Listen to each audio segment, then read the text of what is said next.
Financera d'Assegurances patrocina Sapiens, un programa de recerca, d'anàlisi i neodivulgació, dirigit i presentat per Ferran Prat.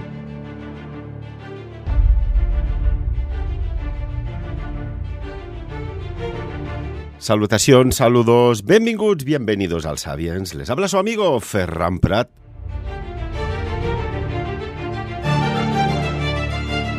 Nuevamente hoy tenemos con nosotros al queridísimo, estimado, mirad que cuántos seguidores estáis detrás de a ver cuándo habla Tristán Castell de Pinós. ¿Qué nos explica? Dice, jamás había aprendido tanto.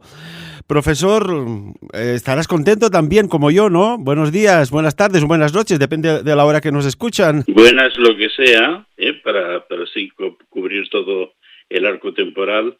Y bueno, realmente me satisface mucho por mí, por Sapiens, que tengamos, digamos, una audiencia fiel y sé que esté siempre pendiente de nuestras intervenciones comunes, porque vaya, lo hacemos tanto, yo hablo tanto como tú, y es porque tú siempre guías el programa de una forma que sea lo más informativo posible. Yo tendería por mí mismo a irme por las ramas, pero tú realmente siempre me centras un poco en el tema, con lo cual es mucho más provechoso para todos aquellos que pacientemente nos escuchan y a los cuales estoy muy agradecido. Por cierto, no os veo, no sé quién sois, pero sé que estáis ahí. Oh, qué frases más lindas, profesor. Bueno, la verdad es que siempre me dicen, claro, llevo tantos años haciendo radio de lunes a viernes, una hora entera de programa, me dicen, oye, pero es que os preparáis los programas bien y todo, y la verdad es que aquí no nos preparamos nada, cada uno sabe lo que sabe, y sobre esto uno es el casco del velero, el otro son las velas, el otro es el timón, y vamos surcando el mar de la divulgación, que es lo que nos apasiona. Y yo reconozco, a veces editoriales me envían libros para leer y entrevisto al autor y es que no me ha dado tiempo de leer el libro, pero algo sucede que incluso un día me tengo que autoanalizar. Algo sucede que sin leerlo, oye, se extrae como una esencia y después va fluyendo todo. Y esto, Tristán, tú eres testigo, ¿verdad? Sí que es cierto. Y además yo he tenido la experiencia con vosotros y que de alguna forma también hemos tenido la experiencia de que de las conversaciones entre nosotros en diversos programas salió un libro estupendo que es Los esenios de la superación de la muerte, y que también en el Congreso de Sapiens realmente salió la ficción compartida entre Felipe y yo de hacer el libro de Montecassino. O sea que estamos en una máquina del espacio-tiempo que nos reconecta con cosas que en una actividad normal no hubiéramos reconectado nunca, o hubiera sido mucho más tardío. O sea que hasta ahí creo que estamos al 100% funcionando. Esto podría explicarnos a veces, y a mí me sucede mucho, que, no sé, te cae un libro en las manos, o ves una persona, o hay una circunstancia, o algo que no ha sucedido, y de alguna manera, oye, algo extraes en una línea temporal, energética, yo qué sé, acásica, que lo sabes, lo explicas, y dices, oiga, pero ¿cómo he podido decir esto si no lo sabía? Y ahí vamos. Bueno, amigos y amigas, atención, os doy un titular para octubre, para el próximo Congreso Sapiens de este año, que va a ser, bueno, yo creo que, humildemente lo digo, no os lo perdáis, porque vais a salir regenerados mental, emocional, espiritual, acásicamente y almáticamente, como no, biológicamente.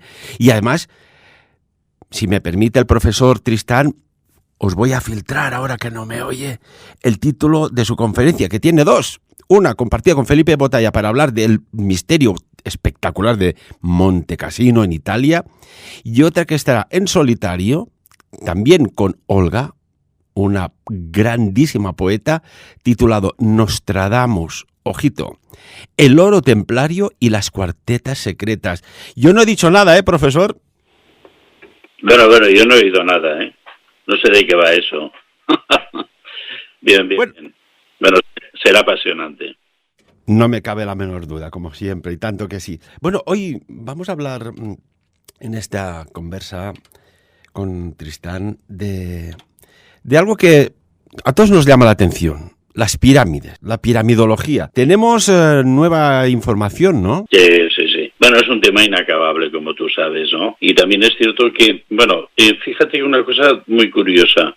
Cuando hicimos los dos anteriores programas de piramidología, cuesta repetir la palabra, y que después en Sapiens hubo también como una especie de ebullición, que tú hiciste otro programa sobre las piedras artificiales, salió meterse la posibilidad de hacer un viaje a Egipto. Hubo un momento alrededor del solsticio de invierno que fue, digamos, como una ebullición, ¿no? Empezó a salir pirámides, Egipto por todas partes, ¿no?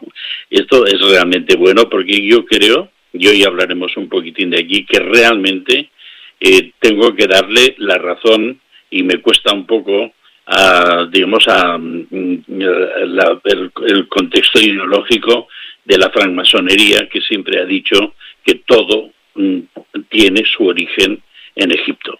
Y yo cada vez que avanzo más en la observación del desarrollo de esta gigantesca cultura tan incomprendida y sigue siendo incomprendida, cada vez estoy más cerca de dar la razón de que realmente a partir de ahí es donde la humanidad da un salto cuántico.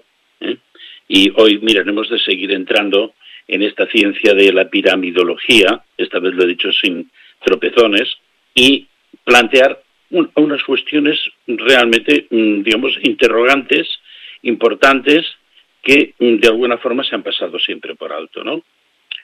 Por ejemplo, hablando de piramidología, ¿habéis observado vosotros que en la multitud de representaciones pictóricas, jeroglíficas, el otro día repasaba un poquitín el famoso hallazgo de la tumba de Seti I en el Valle de los Reyes, que es conocido como la Capilla Sixtina de la pintura egipcia, y en ningún sitio, ¿me entiendes?, hay paisajes del Nilo, de pesca, batallas, relación de los faraones con sus enemigos, etcétera, etcétera, etcétera, etcétera, pero jamás hay un background en el que se vean las pirámides. Qué curioso, ¿no?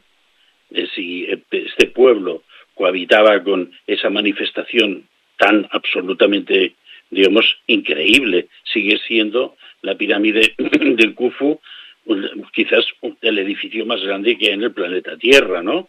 Y ahora, pues, con todas las tecnologías que tenemos de arquitectura, digamos simplificada, acero, cristal, materiales, digamos, de suministro muy rápido, tampoco hemos conseguido hacer algo tan digamos, apabullantemente inmenso, ¿no? ¿Y por qué los egipcios jamás representaron a las pirámides? Quiero dejar esta interrogante aquí, ¿entiendes? Porque creo que es algo sobre lo que tenemos que reflexionar, y por eso yo siempre defiendo que, aparte de toda la manifestación absolutamente increíble del arte egipcio, las pirámides deben ser estudiadas como un punto y aparte, y sus conexiones en el resto del mundo, que hoy vamos a intentar plantear también 2 o 3 conexiones muy digamos, entre comillas, increíbles, ¿no?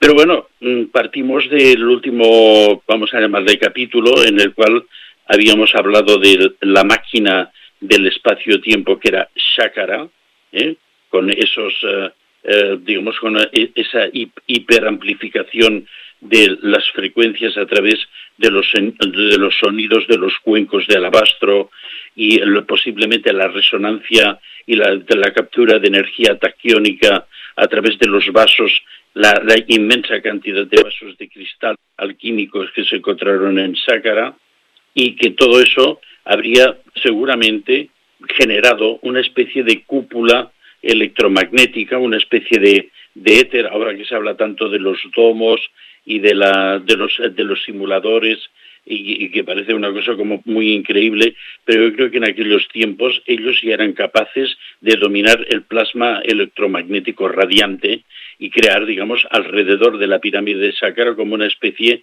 de jardín, ¿no? Porque Saqqara, cuando vamos allí, vemos una gran pirámide, pero está lleno de ruinas, de pozos, hay, digamos, mastabas subterráneas.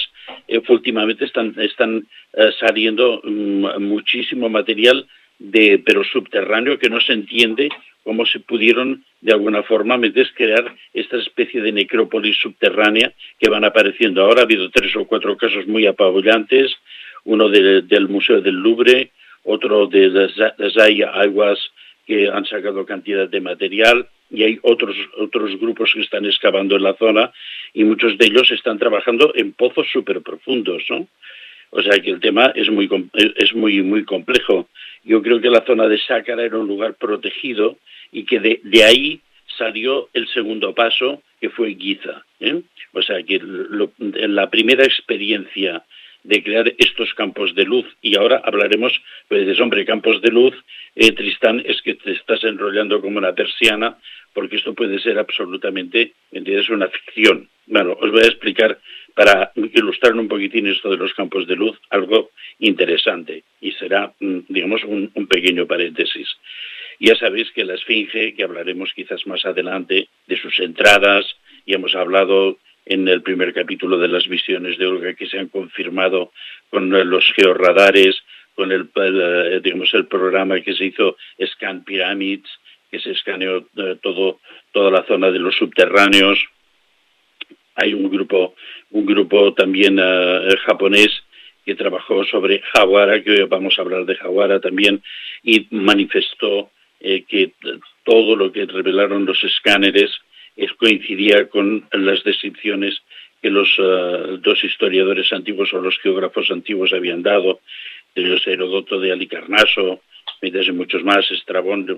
Podemos una lista de gente que estuvo ahí y que testificó que el laberinto subterráneo de Hawara era algo maravilloso, fuera de todo nivel. Incluso los griegos dijeron que cualquier elemento, digamos, maravilloso de Grecia, de sus templos tan absolutamente alucinantes, quedaba totalmente empequeñecido y estaba fuera de toda medida comparado con lo de Hawara, ¿no? Pero bueno, entonces hay una cosa que también me interesa mucho. Bueno, perdón, que os he de explicar esto del campo de luz. Resulta que una de las últimas, digamos, búsquedas de los subterráneos de la Esfinge, que siempre han sido denostadas y desmentidas por nuestro querido amigo Zaya Owas y del gobierno egipcio, pues bueno, pues un grupo japonés hizo una prospección, encontró obviamente, pues bueno, todo lo que hay debajo, ¿no?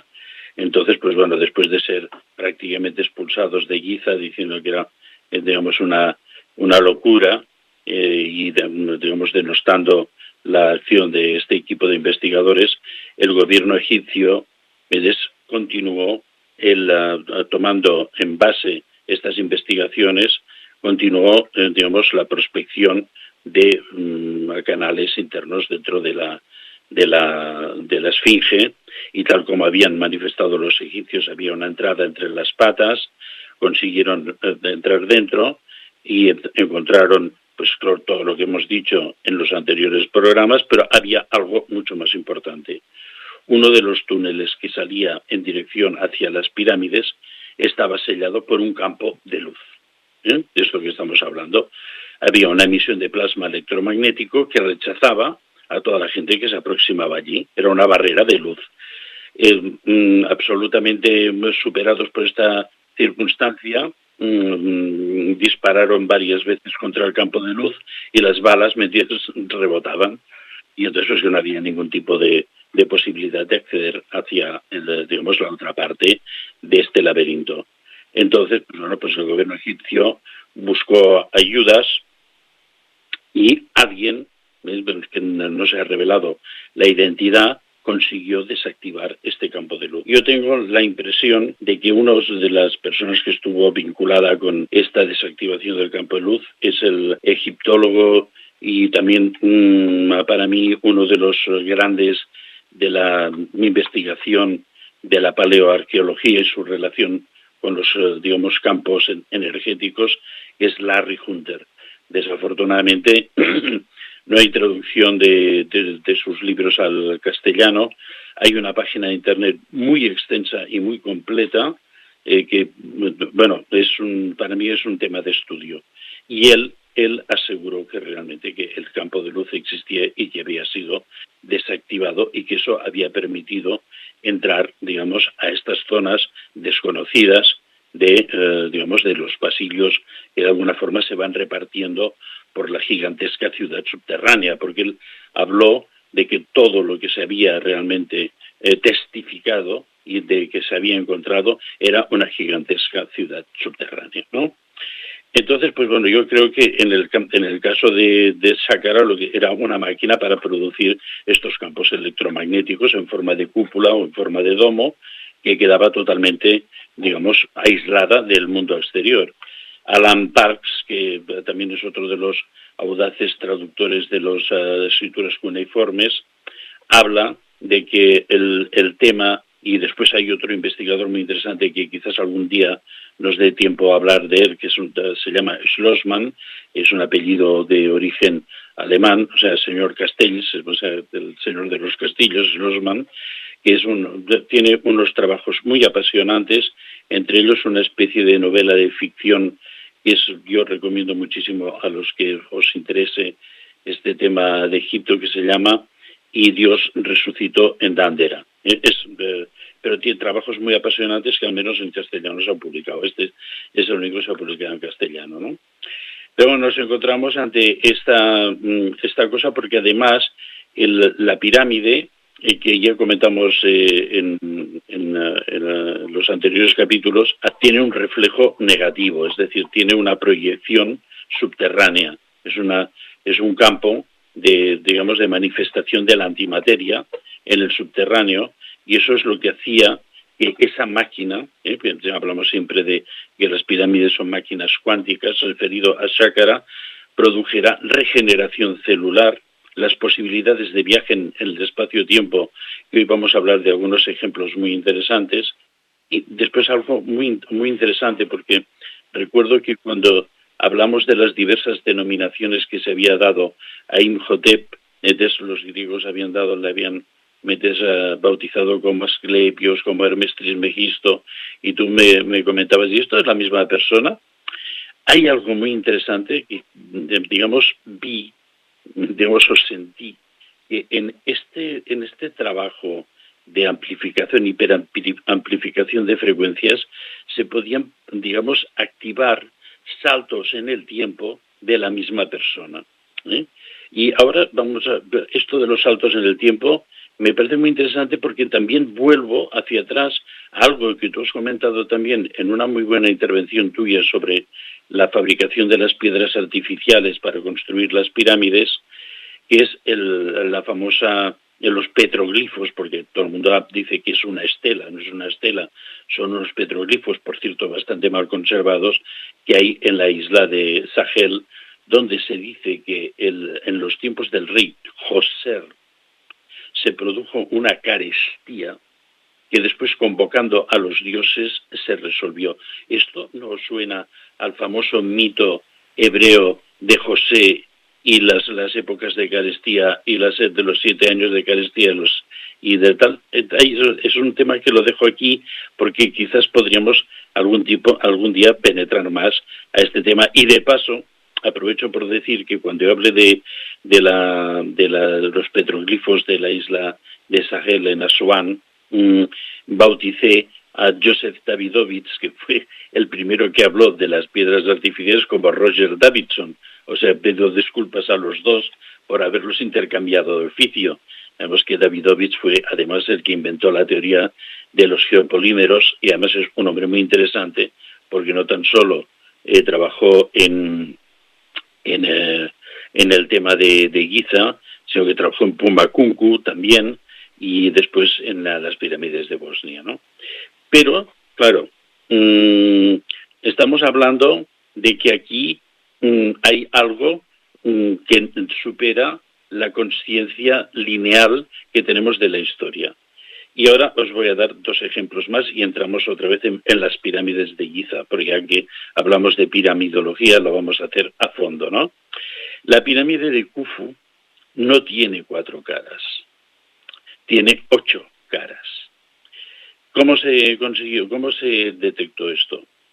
Bueno, el primero que se dio cuenta de que la pirámide de Khufu, en circunstancias de iluminación, medidas especiales, equinoccios, solsticios, manifestaba como 8 caras, y al decir 8 caras, imaginaros una pirámide vista desde una posición cinetal a vista de dron, es un cuadrado, y entonces las aristas de los triángulos equiláteros, unos 4 triángulos equiláteros se juntan en la cúspide y forman, digamos, unas diagonales.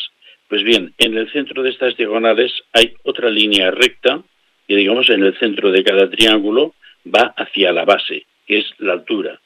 Y entonces eso marca un plano deprimido, ligeramente, pero que solo se percibe ahora que las pirámides no están recubiertas de una materia lisa, sino que están los bloques desnudos, solo en momentos, o bien por vista cenital, o por observadores muy agudos como Sir William Flinders Petrie, al cual pues es mi arqueólogo predilecto, por cierto, por su historia, su posición, su manera de hacer las cosas, su vida personal.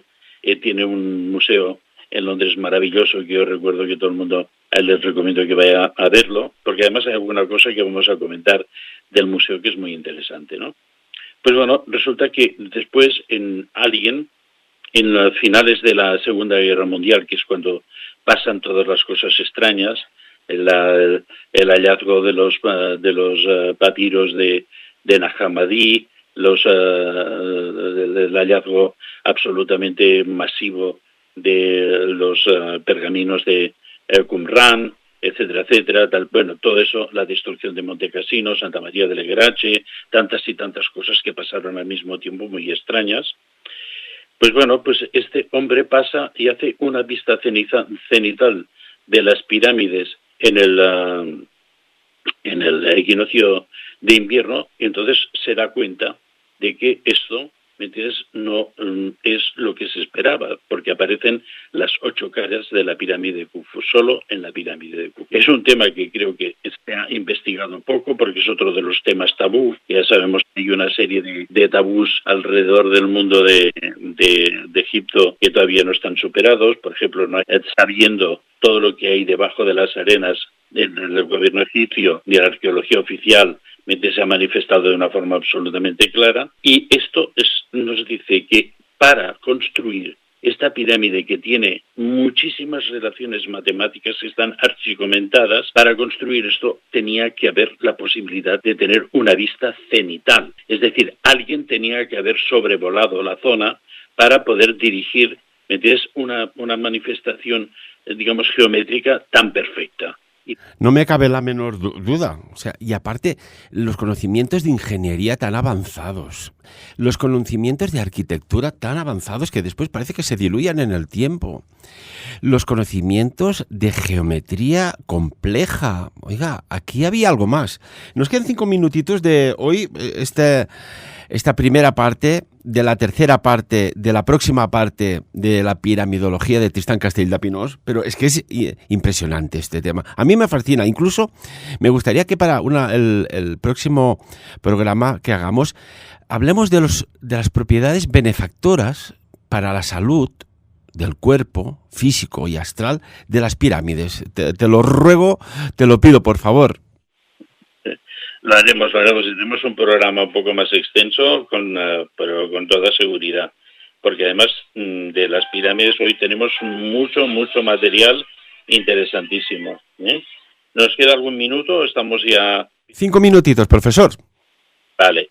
Pues bueno, avancemos con el tema de las pirámides. Bueno, sabemos perfectamente que uno de los hechos de coincidencia paleoastronómica detectados por Robert Bauval y Graham Hancock fue que, y después esta es una teoría muy consolidada por otros autores, que las pirámides, porque claro, resulta que es muy curioso que las 2 pirámides mayores, o sea que es Khufu y Khefra, están, digamos, alineadas por sus diagonales, una de las diagonales de los cuadrados, lo cual crea esa escenografía en 3D tan bonita, de cuando haces una foto de allí, ves esta especie de disposición tan especial.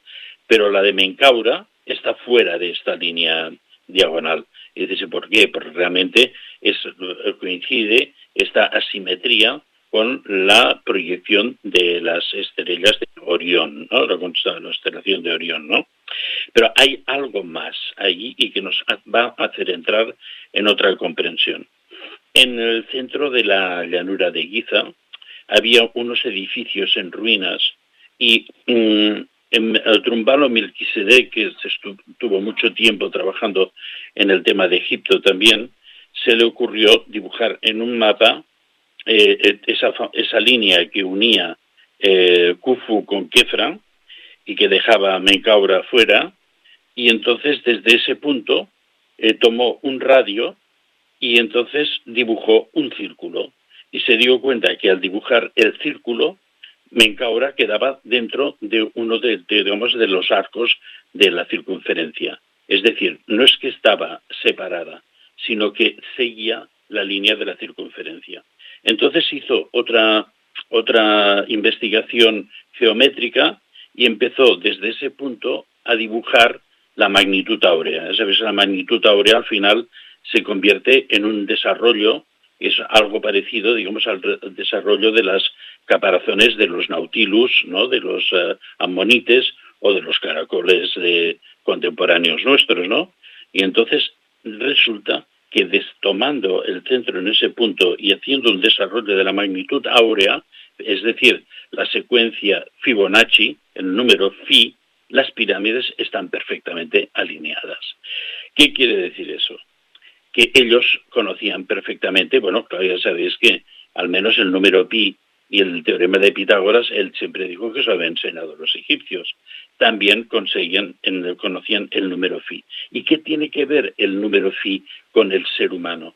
Es que el desarrollo corporal de un ser humano, digamos, perfecto, el hombre de Vitruvio, es óseo, los huesos crecen con un ritmo relacionado con el número phi. Y por eso René Adolf Svaler de Lubitz hizo ese maravilloso libro que tengo por aquí que se llama El templo en el hombre.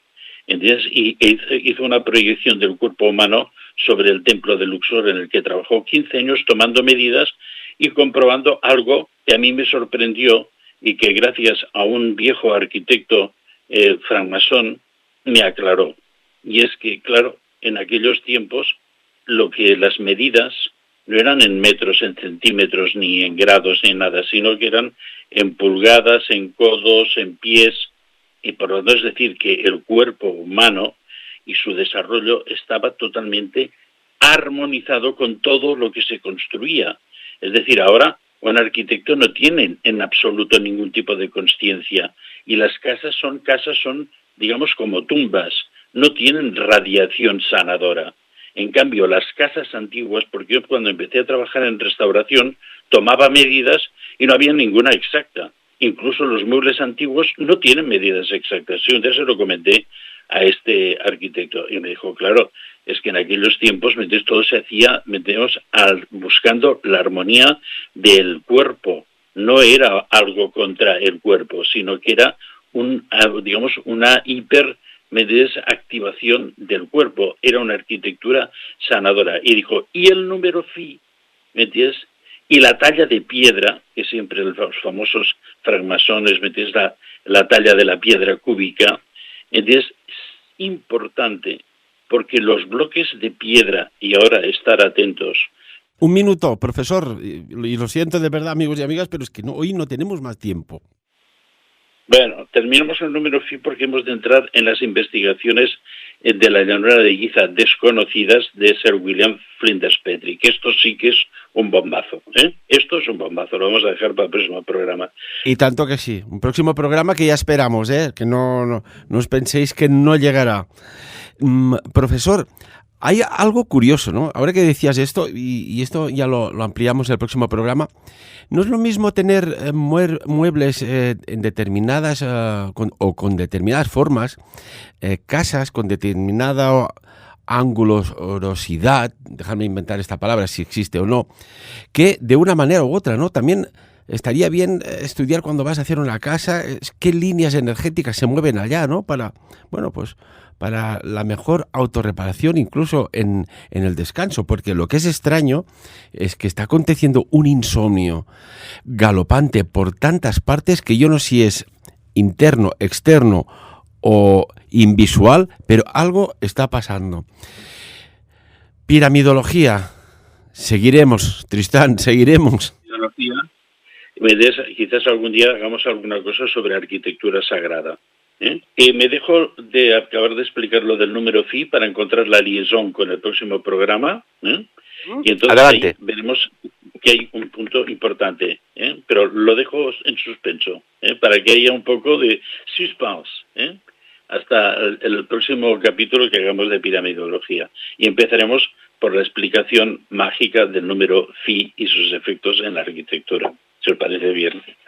A mí no me cabe la menor duda que en un pasado se conocía algún tipo de arquitectura, pero no arquitectónica, sino corporal, que de alguna manera tenía la capacidad de autorrepararse, de reducir la rápida aceleración de los tamaños de los telómeros, y por eso es que estoy convencidísimo de que se vivían tantos y tantos años. Y algo debió pasar o algo debió suceder que eso cambió el status quo. Pero no me extrañaría que un día lleguemos a descubrir el intríngulis de esos ancestrales hombres, casi podríamos decir, milcentenarios. Tristán Castell de Pino, siempre un placer, profesor, escucharle. Seguiremos con la piramidología en el próximo programa, ¿de acuerdo? Venga, pues sí, de acuerdo. Un saludo a todos los oyentes y, bueno, no pensar que, aunque hoy tengamos que terminar aquí, el inicio del próximo día también será apasionante. Sin lugar a dudas. Amigos y amigas, seguimos en Sapiens. No marchéis, porque